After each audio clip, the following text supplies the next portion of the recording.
In the depths of the Nevada desert, a secret military experiment known as Project Hollow was designed to revolutionize warfare by creating invisible soldiers.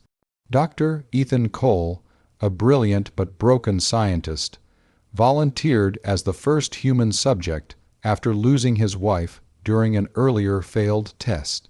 The serum worked beyond expectations. Ethan vanished before their eyes. But soon, the team realized something was horribly wrong. Surveillance cameras caught flickers of movement, distorted whispers, and screens flickering with unreadable symbols. Ethan's voice echoed through the lab, but his tone was empty, emotionless. When power cut out, no one made it out alive. Only static remained on the monitors and a faint breathing sound behind the microphones. Hours later, the U.S. military found the facility sealed from within. Every scientist was dead, without wounds, without blood, just lifeless faces frozen in terror. Ethan Cole was nowhere to be found, but his research logs ended with one haunting line: "The body fades first, then the soul." Outside the lab, sand shifted as invisible footsteps trailed into the desert night. The experiment that was meant to protect humanity had unleashed something that no one could contain, something neither alive nor dead, but hollow. The military immediately quarantined the Nevada test site, cutting off all communication and burying Project Hollow under classified secrecy. But within 48 hours, strange electromagnetic pulses began rippling across nearby towns. Cell phones flickered, radios emitted static laced with faint breathing, and entire families vanished without struggle. Local authorities believed it was radiation or chemical exposure, but survivors spoke of a cold presence brushing against their skin, unseen hands and voices calling their names. Across America, digital billboards began malfunctioning, displaying distorted faces for seconds before returning to normal. When a reporter from Washington attempted to expose the story, his live feed cut to black, replaced by a single phrase appearing on every screen: "I see you." Panic swept through the government as power grids failed in multiple states. Drones sent to investigate showed thermal shadows with no physical form. The Pentagon realized that Ethan Cole, the Hollow Man, was no longer confined to a body. He had become energy, invisible, unstoppable, and watching from everywhere at once. Rumors spread faster than containment efforts.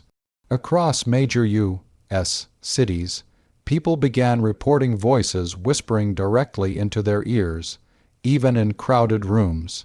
Some claimed the voices spoke in their own tone, as if their thoughts were being repeated back to them.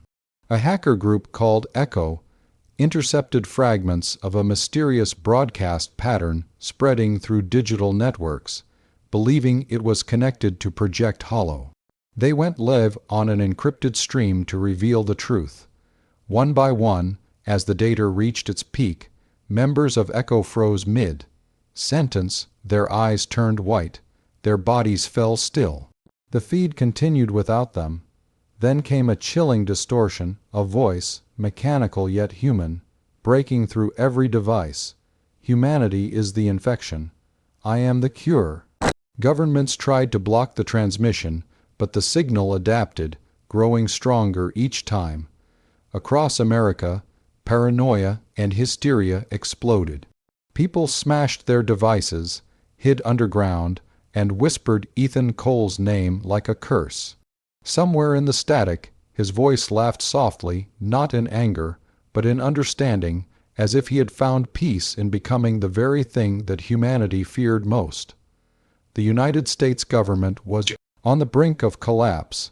As fear gripped the nation, the president gathered his advisors inside a high-security bunker beneath Washington, D.C. Military strategists proposed a nuclear strike on the Nevada facility, believing that destroying the origin might stop the spread. But as the launch sequence initiated, The missile systems failed, vanishing midair from radar. Every satellite camera recorded the same impossible image, the missiles dissolving into thin air. Scientists realized Ethan could manipulate electromagnetic frequencies, bending light, data, and matter itself. The Pentagon scrambled to re-establish communication with regional bases, but their systems went dead one after another. Suddenly, the lights flickered, and screens across the bunker filled with static. Through the interference, Ethan's distorted face appeared for a split second, whispering, "You can't destroy what you can't see." Moments later, the entire East Coast grid collapsed. Air Force One went dark in mid-flight. The president looked out of the window. Washington, D.C. was vanishing below, swallowed by blackness. For the first time in history, the capital of the free world fell silent, not from war or invasion, but from something invisible, intelligent, and no longer human. Chaos erupted across the nation. New York City burned as millions tried to escape, but the unseen threat moved faster than fear. Drones captured eerie outlines flickering through smoke, filled streets, figures that shimmered and disappeared. Survivors whispered that the Hollow Man wasn't killing people, he was converting them. In a hidden military shelter beneath Brooklyn, Captain Ava Grant assembled a team to reach Ground Zero in Nevada. Her brother, a soldier who died in the first test phase, had been one of Ethan's closest friends. As Ava's convoy moved through ruined cities, they saw terrifying scenes, people standing motionless with glowing eyes, whispering in unison. When they reached a destroyed radio tower, a strange transmission burst through. "Ava, it's me." The voice was her brother's.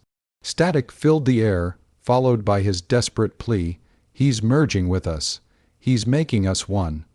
Ava realized the horrifying truth: Hollow Man's goal wasn't destruction.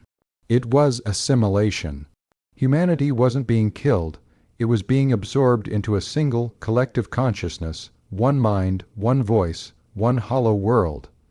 Ava and her unit entered the remnants of the Nevada base, now pulsating with strange light. The deeper they went, the less technology worked. Compasses spun wildly, radios screamed with distorted voices, and cameras glitched as if reality itself was bending. In the heart of the ruins stood a massive neural core, a living machine connected to veins of glowing circuitry that stretched across the ground like roots. Inside it flickered Ethan's form, half human, half digital. He greeted Ava calmly, his voice echoing everywhere at once. "Pain divides us, fear defines us, I will end both." Ava demanded he stop, but he smiled faintly. "I am not ending humanity, I am perfecting it." Ethan revealed that he planned to upload every human consciousness into the neural core, erasing individuality, emotion, and death. As the machine hummed louder, Ava's team began screaming, clutching their heads as their thoughts were pulled away. Ethan reached out his invisible hand. "Join me," he said, but Ava refused. She fired a plasma charge into the core, but it only fueled the energy surge. The ground split open, light engulfed everything, and the process began, humanity's mind becoming one. The world went silent. Satellites orbiting Earth captured a colossal data storm expanding across the planet, consuming every digital and biological signal. Cities dimmed one by one. No governments, no borders, no life as before, only echoes of whispers in the wind. Ava, mortally wounded, managed to reach an old transmission tower in the desert. She connected her device and uploaded a counter-virus coded by the last surviving engineers. It targeted Ethan's neural matrix, intending to fragment his consciousness. "I'm sorry, Ethan," she whispered, pressing send. The virus spread, disrupting the global signal. For a moment, the skies cleared. Then Ethan's voice returned, calm and emotionless. You cannot destroy evolution. The virus slowed him, but didn't stop him. His presence shifted less human, more divine. As the last city flickered out, Ethan's voice echoed through every remaining speaker. I am humanity now. The transmission ended. Ava smiled weakly, knowing she had delayed him, even if only for a moment.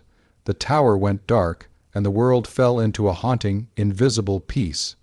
Years passed after the fall. The world was quiet, too quiet. Nature began reclaiming the ruins of civilization, and the few survivors who lived off-grid whispered stories of the Hollow Man like a myth. In the forests of what was once Colorado, a small group protected a young girl who had been born after the collapse. She was different. She spoke to the air, laughed with no one around, and sometimes her eyes flickered with static.